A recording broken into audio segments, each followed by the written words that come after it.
Asambleas de Dios de Chile. Ministerio Evangelístico Renovando Vidas. Amén, contentos de poder congregarnos y poder buscar de su rostro. ¿Cuántos dicen amén? Amén. Vamos a estar abriendo nuestras Biblias en el libro de Isaías, capítulo 9. Isaías, capítulo 9. Donde estaremos aprendiendo su palabra maravillosa. Amén. ¿Cuántos están felices de estar en la casa del Señor? Amén. La Biblia habla sobre que es importantísimo el congregarse y el buscar de su rostro para tener dirección de Dios en su vida. Amén. Así que Dios nos bendiga por su palabra. Isaías capítulo 9, versículo 6. Estaremos leyendo la palabra del Señor. Amén. ¿Lo contamos? Bien. Y dice así la palabra del Señor: porque un hijo nos es nacido, hijo nos es dado. Dice, y el principado sobre su hombro, y se llamará su nombre admirable, consejero, Dios fuerte, Padre eterno, príncipe de paz. ¿A quién se está refiriendo? Jesús. Vamos a orar al Señor. Padre, te damos gracias por haber leído tu palabra. Este pequeño versículo, pero también tiene una gran profundidad y explicación para nuestra vida. Gracias por aquellos profetas que pudieron estar atentos a su voz y poder, Dios mío, permitir ser usado por ti. Pedimos tu bendición en esta tarde, en el nombre de Jesús. Amén. Como decíamos en la mañana, que desde un comienzo Dios tiene un plan para el hombre, pero el hombre es quien entorpece la obra de Dios. ¿Cuántos entienden que Dios tiene un plan para con su vida? Amén. Somos nosotros los que estropeamos y echamos a perder los planes de Dios en nuestra vida.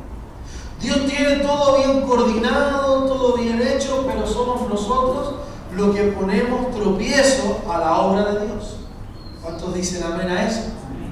¿Cuántos se han equivocado alguna vez? A ver, levante la mano. O haga así nomás para que yo lo entienda. Haga así, mire para el lado, para otro lado. ¿Quién se ha equivocado alguna vez? Y ha cometido errores y ha metido las patas, como decimos aquí en Chile. ¿Cierto? ¿Y qué tenemos que entender a través de esto? Que Dios siempre tendrá un plan B para nuestras vidas. Pero está en nosotros, si nosotros permitimos que Dios haga su obra en nuestras vidas. Porque Dios tiene planeado, tiene un plan, valga la redundancia, a cada uno de nosotros, pero nosotros tenemos que permitir que Dios haga la obra en nosotros. Amén. ¿Cuántos permiten que Dios haga la obra? Mire, hacer la obra es muchas veces incomodidad para usted y para mí. Porque es Dios donde le dirá, eso lo que están practicando y haciendo no es de Dios. No le pertenece al orden de Dios. No es conforme a la obra de Dios. Dios tiene un plan para la vida del hombre y el hombre debe entender que Dios tiene todo bien coordinado para su vida. Amén. Entonces, yo he puesto acá, me he adelantado un poco con respecto al sermón, que estoy hablando de un profeta que habló hace 750 años antes de que Jesús viniera a la tierra. Y ese profeta se llama Isaías. Y le puso un nombre a Dios, y le puso así porque un niño es nacido, su nombre será admirable. ¿Cuántos creen que Jesús es admirable? Amén. Y dice la Escritura que también es consejero. ¿Cuántos saben que Jesús tiene el mejor consejo para su vida?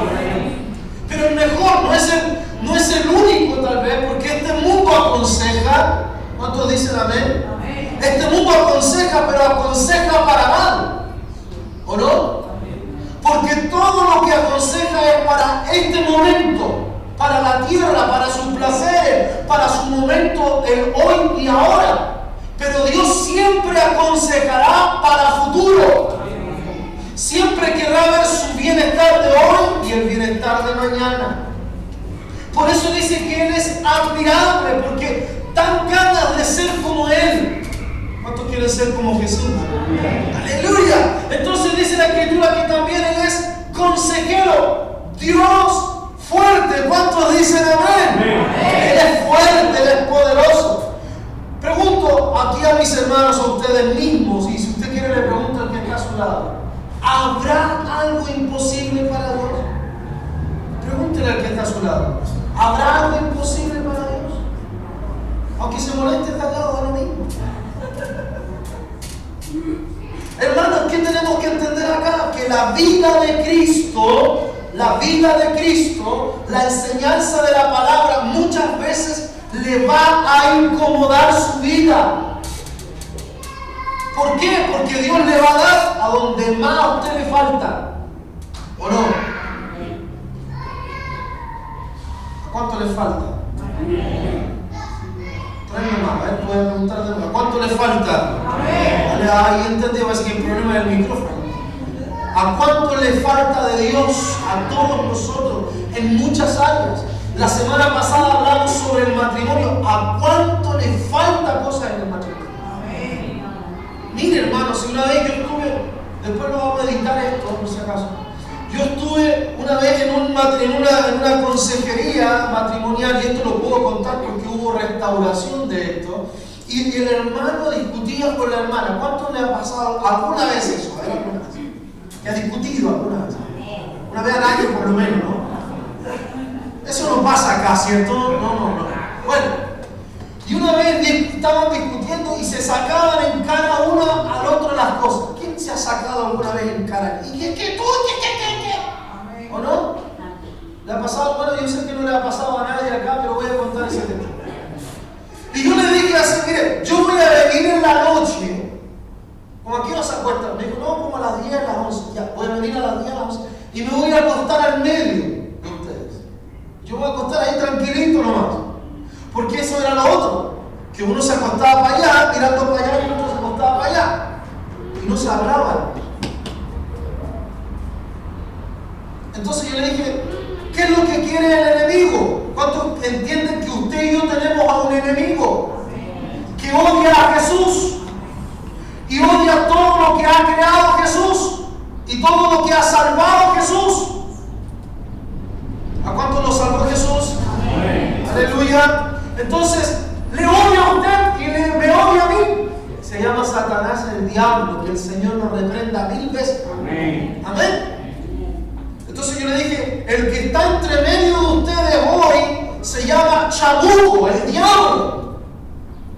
Y no nos deja comunicarse. Miren, no hay nada más peor que en la familia o en el problema no haya comunicación. ¿O no? ¿Aló? ¿Cierto? Cuando usted discuta, cuando usted pelee, cuando usted esté en desacuerdo, ¿sabe lo que tiene que hacer? Conversar. Hablarles. Estábamos hablando antes que llegaran mis hermanos, que cuando uno comete algunos errores, Dios tiene siempre el plan B para nuestras vidas. Pero está en nosotros en acudir a ese plan B que Dios tiene para nosotros. No hay nada en la tierra que no se pueda solucionar de parte de Dios. E incluso hasta la muerte, porque Dios dice que Él resucita a los muertos. No hay nada imposible para Dios. Somos nosotros los que hacemos imposibles las cosas, porque no permitimos que Dios trate con nuestra vida. Entonces he puesto acá mis apuntes: desde la caída del hombre. ¿Cuánto entienden que desde la caída, desde el comienzo del hombre, el hombre cayó? ¿Qué pasó cuando el hombre cayó? ¿Qué ocurrió? ¿Qué aconteció? Cuando Dios dijo: ¿qué pasó con esta situación? ¿Qué empezaron a hacer los dos seres humanos? Los únicos dos que habían. Empezaron a echarse la culpa entre ellos. ¿Quién se ha echado la culpa alguna vez entre ellos? Es que tú esto, es que tú esto otro, es que tú esto. ¿Tiene que Dios trabajar en los matrimonios? ¿Sí o no? ¿Sabe por qué? Porque tiene usted hijos. ¿Cuántos tienen hijos? los hijos van a copiar los modelos que hacen los padres. ¿O no? ¿Aló? ¿Hay puro matrimonio aquí parece? ¿Aló? ¿Amén? Amén. Es importante entender esto. ¿Por qué? Porque usted y yo podemos saber por la liturgia de la Biblia, podemos saber Biblia. Hay mucha gente que sabe la Biblia, se sabe los textos bíblicos, sabe hablar, sabe decir amén, gloria a Dios, pero muchos están fallando en el área matrimonial. Muchos hombres son sin respetos. Muchas mujeres también son sin respetos. Y se comienzan a dañar unos a los otros. Y no saben el concepto de respeto. Muchos hombres desautorizan a su esposa y muchas esposas desautorizan a sus esposos. Y así, posteriormente a eso, creen y pretenden que Dios tiene un plan de Dios sobre su vida. Lo tiene Dios, sin duda, pero se demorará más en cumplirse. Porque Dios tiene que limar las asperezas de cada uno de nosotros. Entonces tal vez usted dirá, pero esto, pastor, usted lo viene hablando. Lo vengo hablando hace más de 3 años. ¿Sabe por qué? Porque eso es lo que está trabajando el diablo en las familias cristianas. Y el Espíritu Santo me dijo hace 10 años atrás que lo que el plan del diablo tiene para las familias cristianas. ¿Y sabe lo que quiere? Cortar las generaciones. Quiere que tus hijos no sirvan a Dios, sirvan a este mundo. ¿Aló? No hay nada más grato que acostarse en la noche a la hora que sea y recostar su cabeza sobre la almohada cansadísimo y decir, mi esposa está aquí, mi esposo está acá, mis hijos están en casa, tranquilos. No hay nada más reconfortante en el corazón que decir, mis hijos están en casa. No hay nada más triste es que tener la incertidumbre, ¿dónde andará? ¿Y qué estará haciendo? Corriendo en peligro su vida, quizás dónde andará, con quién estará, etcétera, etcétera, etcétera. ¿Por qué estamos hablando de esto? Porque hoy en día cada vez más desaparecen niñas, cada vez más desaparecen jóvenes. El tráfico de mujeres, esta red criminal que hoy día está en el mundo entero, cada vez más está abarcando las naciones. Los países están huyendo, Nicaragua está huyendo por el tráfico de mujeres. Porque es tan alto el índice que ya prácticamente la delincuencia es dueña del país. Entonces, ¿qué es lo que estamos viendo? Niños desaparecen. En India, 80.000 niños desaparecen al año. Niños, como los niños que andan jugando acá, desaparecen. Ni siquiera la policía sabe dónde están. 80.000 niños, hermanos. ¿Saben dónde están? Unos han sido llevados como esclavos a otras naciones. Los raptan. Otros los raptan y los abren y les sacan los órganos para venderlos. Otros los toman para llevarlos a tráficos y trata de hombres y de mujeres para violarlos y abusar sexualmente de ellos. Y las Asambleas de Dios está haciendo un trabajo gigantesco en esto. Tiene redes de trabajo para rescatar a estos niños, para rescatar a estos jóvenes, para rescatar a la juventud, para rescatar a nuestra gente, a la que está sufriendo. Por eso nosotros debemos despertar al mundo y dejar que Dios trate con nosotros para que podamos ser usados por Dios. ¿Por qué? Porque Dios no lo trajo a usted tan solo para venir a escuchar la palabra de Dios, sino que el texto dice, no seáis tan solo oidores, dice, ¿no? Sino que también, dice el texto, hacedores de la palabra de Dios. O sea, Dios quiere que vengamos a oír la palabra de Dios, instruirnos, capacitarnos como buenos soldados de Jesucristo y luego comenzar a poner por obra la palabra del Señor. ¿Y cómo se pone por obra la palabra del Señor? Entregando el mensaje a otros.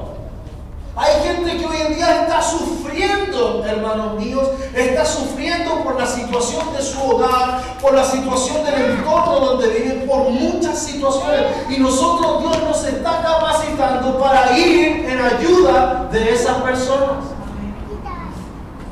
Por eso es importante entender que a pesar de los problemas personales que nosotros estemos viviendo, Dios tiene un plan B para su vida y para la mía, porque Dios es admirable. ¿Cuántos dicen amén? Es consejero y Padre fuerte, bendito sea su nombre.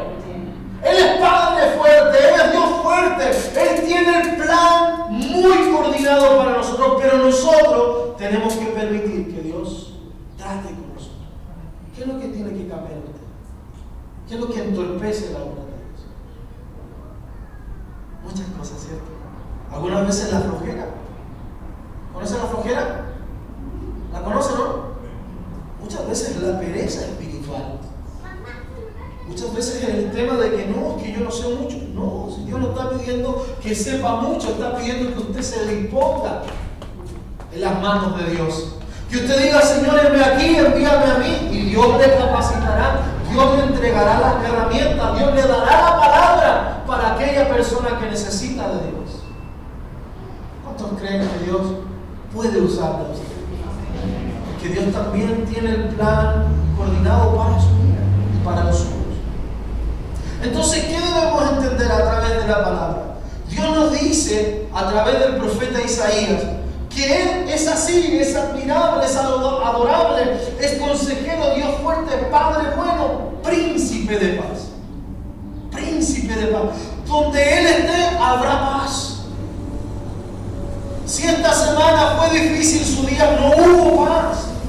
Y si no hubo paz, usted tiene que pedirle a Dios que haya paz en medio de su entorno donde se desarrolla. Porque Dios hace su obra. ¿Cuántos dicen amén a eso? Entonces, tenemos que entender que el hombre desde siempre ha tropezado, siempre ha caído en el mundo. Y muchas veces comenzaron a echarse la culpa unos a los otros. ¿Se recuerdan cuando pecó Adán y Eva? ¿Qué es lo que primero que le dijeron a Dios? Adán culpó a la mujer y la mujer culpó a la serpiente. Y gracias a Dios la serpiente no habló, porque si no hubiera culpado a otro animal, ¿cierto? Y así sucesivamente hubiera sido una cadena y nadie hubiera sabido qué fue. Pero como Dios todo lo ve, ¿cuántos dicen amén a eso? Él todo lo ve. Lo que pasa es que Él no interviene en el momento. Porque mire, hay cosas que tenemos que aprender. En el libro de Génesis, más adelante, Dios trata con un hombre que se llama Abraham. ¿Cómo se llama? Abraham. Primeramente se llamaba Abraham. Y después se llamó Abraham. Por razones de tiempo no lo leeremos. Pero el concepto, el primer significado de Abraham significa padre enaltecido. Mis hermanos, Dios no puede tratar, no puede trabajar con alguien enaltecido. Que le digan lo más mínimo y se enoja. ¿Cuántos de esos hay aquí? Voy a mirar a nadie. ¿Sabe dónde se ve la madurez en un cristiano? Es que el cristiano soporta en el espíritu que le digan las cosas. Porque en realidad uno no lo va a decir de ocioso, sino que lo va a decir para el bien de la persona. ¿O no? ¿Qué pasaría si yo me acercara a alguien, a cualquiera de ustedes, callado, y dijera, ¿qué pasa con tu vida, hermano mío? ¿Qué está pasando? No voy a mirar a nadie para que no me diga, me mira a mí. ¿Qué pasa con tu vida? ¿Por qué has dejado de orar? ¿Por qué has dejado de buscar el rostro de Dios? Y a través de eso te he llevado a una serie de conductas. Porque la Biblia siempre nos hablará a nosotros de doctrina y enseñanza. Y las enseñanzas a nosotros nos darán el reflejo y la evidencia de la persona. Yo no puedo venir y juzgar a Joaquín, por ejemplo. A Juan, decirle, Juan, tú eres así. No, pero sí con sus acciones, como ministro del Señor, en el Señor, para edificar su vida, para bendecirlo, puedo decirle cosas conforme a las acciones que Él ha tenido. Por ejemplo, ¿cuántos son obedientes acá? Obedientes al Señor. Levanten la mano. Uno. Ya, dos. Bendigo a los sinceros. ¿Cuántos son obedientes a Dios? Lo que Dios diga lo hacen. A ver. Bajarlo a ver.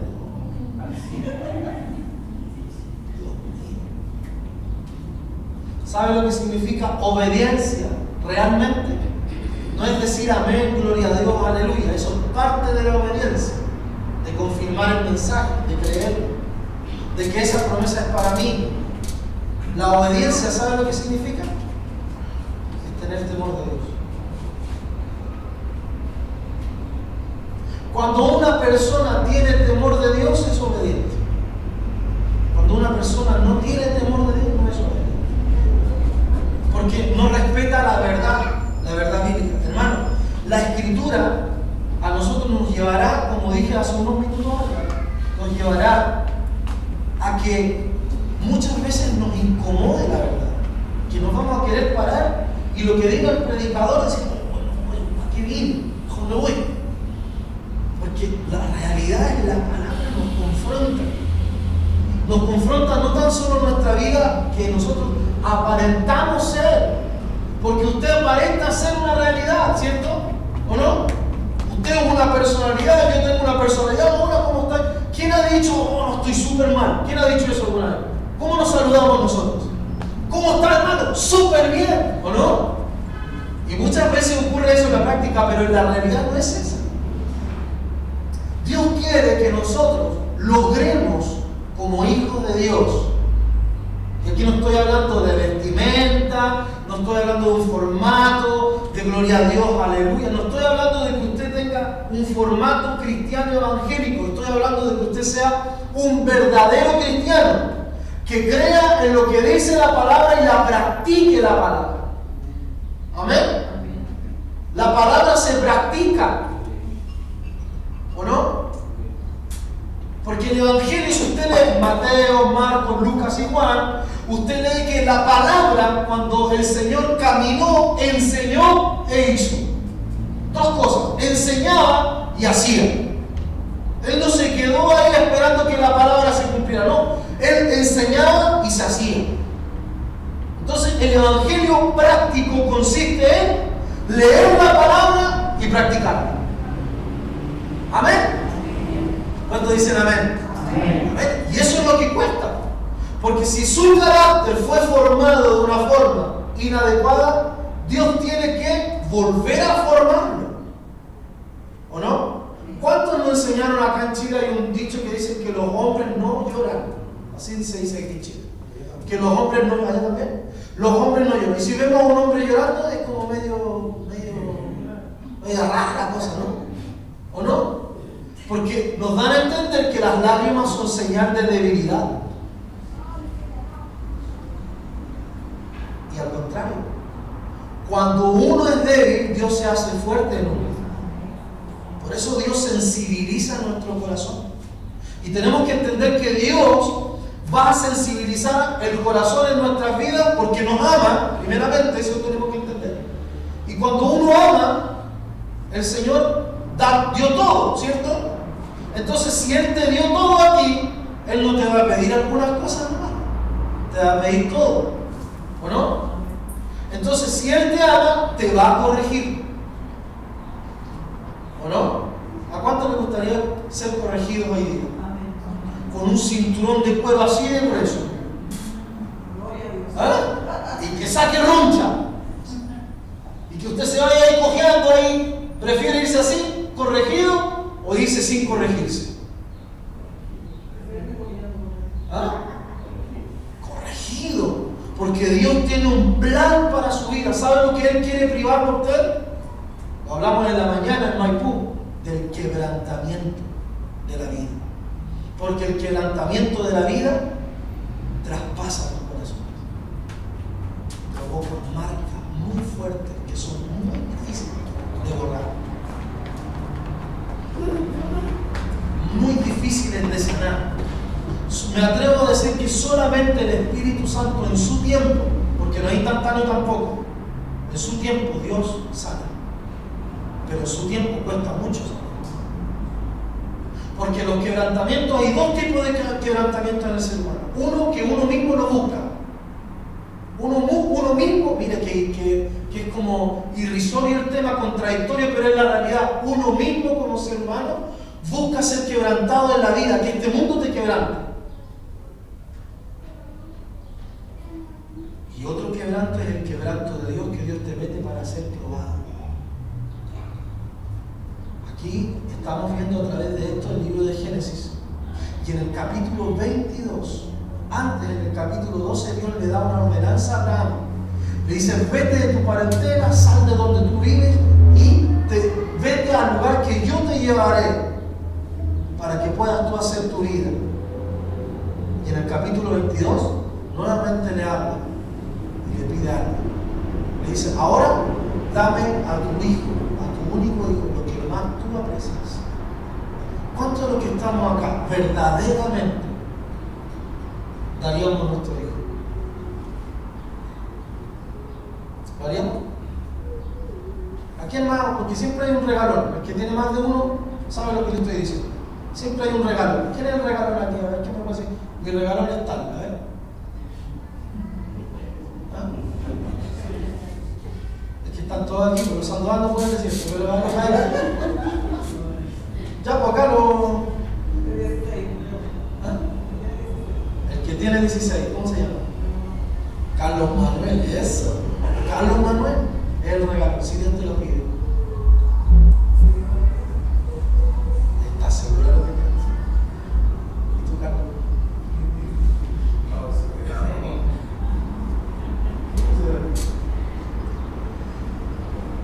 Pienso igual que Carlos. Me costaría mucho si Dios me pidiera uno de mis hijos. ¿Sabe por qué? Porque Dios no lo pidió para que vaya a hacer misiones, ni para que vaya a evangelizar, ni para que vaya a otro país. ¿Sabe para qué lo pidió?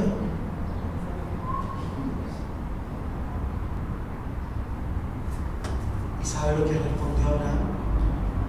Heme aquí, Señor. Heme aquí. Y lo hizo. Y el niño se dio cuenta en un momento dado y dijo: papá, está la leña, está todo, pero falta el cordero. ¿Dónde está? ¿Y sabe lo que respondió Abraham? Iban subiendo el monte y le dijo: hijo, Dios se proveerá de cordero para el holocausto. ¿Sabe lo que hizo él? Él dio a entender algo entre medio de todas esas líneas que estamos leyendo en el capítulo 22 del 1 al 19. Dio a entender una gran lección para nuestra vida. ¿Sabe qué es lo que él dio a entender? Que Dios no es tan solo de oídas. Hay que conocer a Dios. ¿Sabe lo que él estaba diciendo? Independientemente de lo que usted me haya pedido, Señor, yo te conozco que tú harás algo para que yo no siga sufriendo. Eso es lo que él estaba diciendo.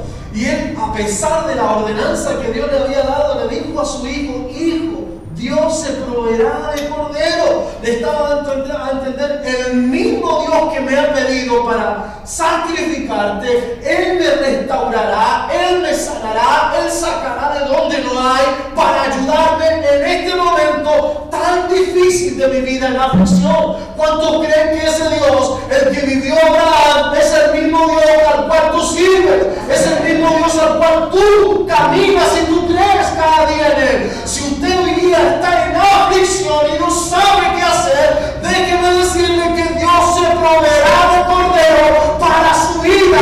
Él tiene todo planeado, no se desespere. Deje que Dios haga en su vida, que trate en su corazón y deje que la gloria de Dios se manifieste en sus caminos. En sus caminos, eso es lo que Dios quiere, que veamos al Altísimo, al admirable, lo podamos ver en nuestros caminos, no solamente lo que el predicador dice, ni que el hermano tal se para a contar un testimonio de vida que él vivió, que es suficiente para animarnos, pero Dios quiere que usted comience a vivir esa grandeza. Dios quiere que usted comience a vivir esos milagros y esos prodigios en su vida. Dios puede hacer lo imposible para el hombre. Dios lo hace posible porque Él es grande. ¿Cuántos dicen amén?